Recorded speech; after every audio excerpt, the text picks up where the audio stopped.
All right, today we're diving deep into one of the biggest mysteries there is. It's like a symphony that's always playing just for you, a piece of music that connects ancient philosophy with the absolute cutting edge of science. We're going to try and map that symphony of consciousness.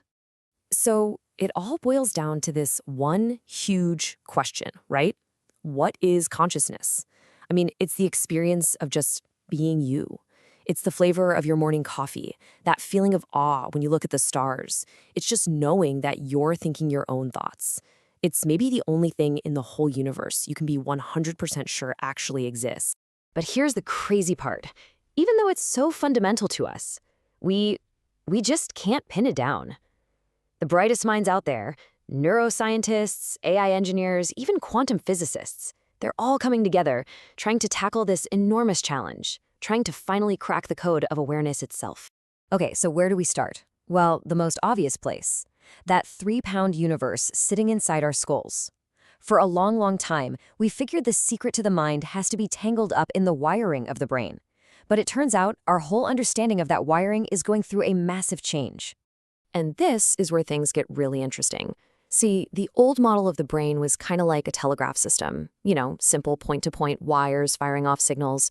But the new thinking, which MIT's Earl K. Miller talks about, is that the brain is way more like a radio broadcast. It's not just signals down a line. It's creating these big, rhythmic electric fields, brainwaves, that can coordinate huge networks of neurons all at once. It's like it's conducting a symphony.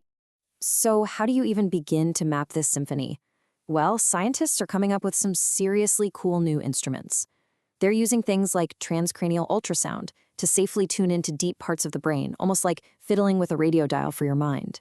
Others are creating tools that can literally listen for tiny vibrations from the internal skeleton of our neurons. And we're even learning how certain substances in very controlled settings can change the broadcast, maybe even opening up new ways to heal. Okay, so if our brain is a radio broadcast, what happens when we build our own broadcaster? This takes us from the biological brain to its most advanced digital cousin. As we build these incredibly complex AIs, we're running headfirst into a really urgent, kind of unsettling question. Are we building a new kind of mind by accident?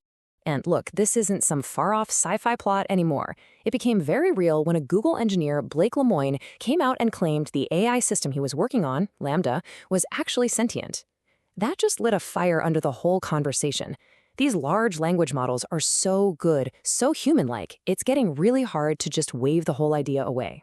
But hold on a second. Philosophers like Farhan Lakhani are saying, not so fast. He says there's a huge piece of the puzzle missing, something called unified agency.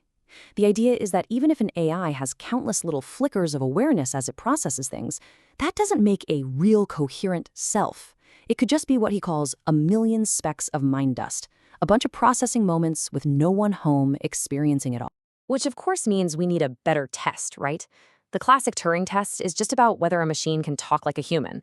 But what if we could test for something way deeper? James L. Dreesen has proposed a Turing test 2.0. It would look for something called presentiment, this weird phenomenon where living things sometimes seem to react to a random event before it actually happens. Now, if an AI could do that, that would suggest a kind of awareness that's way beyond just crunching data. And that idea, the idea that a mind could know something before it happens, well, that takes us right to the edge, to the most mind-bending frontier of this whole field. This is where scientists are looking at things that suggest the mind might not be stuck inside the brain at all. Get ready for this, because it's a wild one.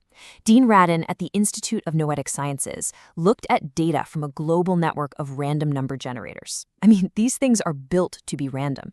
But he found that during huge moments of shared human attention, think New Year's Eve all around the world or massive global meditations, their output gets just a little bit less random. It's a tiny statistical signal that hints our collective consciousness might actually be affecting the physical world. And all of this leads to the ultimate question, posed right here by neuroscientist Alex Gomez-Murin. What he's asking forces us to think about a radical idea, the permissive brain hypothesis. What if the brain doesn't create consciousness at all? What if it's more like a radio receiver, just tuning into a signal that's already out there? You see, if the brain is just a receiver, that completely changes the game. All of a sudden, things that used to be considered totally fringe are now on the table for serious scientific study. We're talking near-death experiences, credible reports of the mind doing things beyond the body, and even exploring the role consciousness might play in unidentified anomalous phenomena, or UAPs. So, when you put it all together, the brainwaves, the AI, these weird global anomalies, it all starts pointing in one incredible direction. It suggests that we might have to completely rethink our most basic ideas about what reality even is. And this, right here, is the big one. It's a total flip of everything we thought we knew. For hundreds of years, science has basically assumed that matter, physical stuff, is the bottom line, and that consciousness is just a weird, complicated thing that happens by accident. But what if we've had it completely backwards? What if consciousness is the fundamental stuff of the universe, and the physical world we see is what emerges from it? There's a name for this idea. It's called panpsychism. And here's a simple way to think about it. Imagine that everything in the universe, from a tiny electron to a giant star, has two sides. It has an outside, the physical part we can measure, and an inside, its own little spark of experience. From this perspective, consciousness isn't some miracle that pops up out of complexity. It's just a basic feature of the cosmos, like gravity or electromagnetism. So at the end of it all, we're left with this mind-bending question. It sums up this whole journey we've been on, from a single neuron all the way out to the cosmos. Are we just a brain made of matter that happens to create this experience we call a mind? Or are we a mind, part of some universal consciousness that's creating the illusion of a physical world, including the very brain we're using to ask this question? The search for that answer is what this is all about.